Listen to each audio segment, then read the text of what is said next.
तर नमस्कार मित्रांनो, माझ्या चॅनलमध्ये आपलं स्वागत आहे. तर सर्वप्रथम आपण आज पीक विमा यादी ही जाहीर झालेली आहे आणि प्रत्येकाच्या खात्यावर पैसेसुद्धा महाराष्ट्र शासनाने टाकलेले आहेत. तर याबद्दल सर्वांना एक माहिती देतो. तुम्ही जर तुमच्या खात्यावर पैसे आले नसतील तर तुम्ही काय करायला पाहिजे आणि कुठली अ, अ, त्याचा जी-आर कसा आला, काय करावं लागेल, काय प्रोसिजर आहे, ह्या सगळी माहिती आज आपण इथे बघणार आहोत. तर सर्वप्रथम चॅनलवर नवीन असाल तर शेअर करा आणि सबस्क्राईब करा आणि बेल आयकन दाबा, जेणेकरून तुम्हाला नवीन नवीन अपडेट्स माहीत होतील. तर सर्वप्रथम तुम्हाला सांगू इच्छितो की प्रधानमंत्री फसल विमा योजना या पीक विमा ज्यांनी ज्यांनी काढलेलं होतं, तर सगळ्यांच्या पीक विम्याचे पैसे त्यांच्या खात्यावर जमा झालेले आहेत. त्यांची यादी जाहीर झालेली आहे. तर तुम्ही यादी डाउनलोड करून त्यामध्ये आपलं नाव चेक करू शकता जिल्ह्यानुसार आणि किती पैसे आलेले आहेत हे सुद्धा त्यामध्ये लिहिलेलं आहे. तर सर्वप्रथम तुम्हाला सांगू इच्छितो की ज्या शेतकऱ्यांची यादीचा स्टेटस काय आहे हे जर त्यांना बघायचे आहे तर pmfby.gov.in या संकेतस्थळावर या वेबसाईटवर जाऊन तुम्ही व्हिजिट करा आणि सर्वप्रथम जर तुमच्याकडे घरी कुठल्याही प्रकारचा साधन नसेल किंवा समजत नसेल तुम्हाला तर तुम्ही जवळच्या CSC सेंटरला जाऊन भेट देऊ शकता. CSC सेंटरवाल्यांना विचाराल तर ते तुमची स्टेटस वगैरे पाहून देतील. तर तुम्हाला सांगू इच्छितो मित्रांनो की या वेबसाईटवर आल्यानंतर इथे फार्मर्स कॉर्नरसुद्धा दिलेला आहे, कॅल्क्युलेट दिलेला आहे, रिपोर्ट क्रॉप लॉस दिलेला आहे, ॲप्लिकेशन स्टेटस दिलेला आहे, टेक्निकल ग्रीव्हियन्स आणि वेदर डाटा.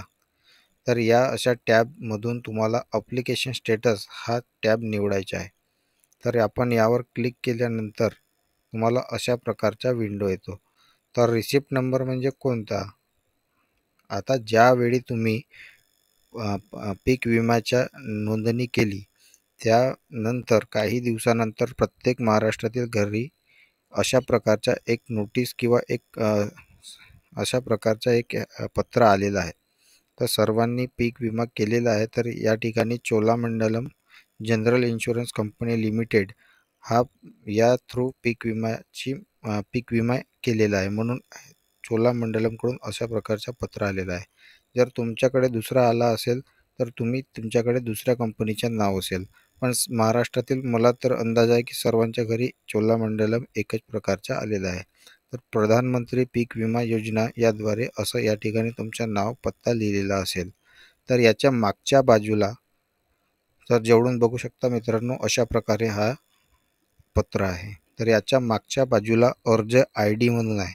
एक शेतकरी ID दिलेला आहे सर्वात वरती आणि त्याच्या खाली अर्ज ID म्हणून दिला आहे, ते सर्वात जास्त अंकी आहे.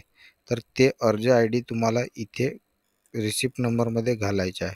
हा कॅचपा जसाचा तसा इथे टाकल्यानंतर चेक स्टेटस करायचा आहे. तर तुमच्या खात्यावर पैसे जमा झाले की नाही झाले आणि का बरं नाही झाले याबद्दल सगळी माहिती तिथे दिसेल. जर तुमच्या खात्याची KYC झालेली नसेल तर तुम्ही जवळच्या बँकेमध्ये जाऊन KYC करून घ्या, कारण त्यामुळे सुद्धा तुमचे पैसे आले नसेल याची शक्यता राहू शकते. तर अशा प्रकारे ही माहिती आहे मित्रांनो. तुम्हाला जर आपली माहिती चेक करायची आहे तर तुम्ही लिस्टमध्ये आपलं नाव चेक करू शकता आणि त्याबद्दल चौकशी करू शकता. व्हिडिओला शेवटपर्यंत राहिल्याबद्दल धन्यवाद.